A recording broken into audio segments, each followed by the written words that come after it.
ही होगा।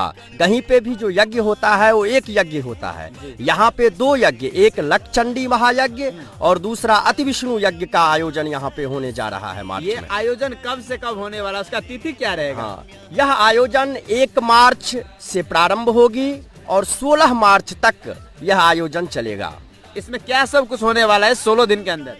1 मार्च को कलश शोभा यात्रा होगी, 2 मार्च से लक्षचंडी महायज्ञ जो यहाँ आप देख रहे हैं मंडप बन रहा है, यहीं पे लक्षचंडी महायज्ञ होगा और 6 मार्च से अति विष्णु यज्ञ का भी प्रारंभ हो जाएगा।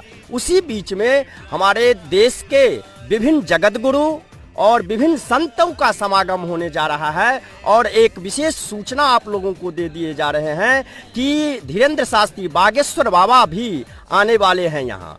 ये कौन सा जगह पर आने वाला, जगह का नाम लगमा जगदीश नारायण ब्रह्मचर्य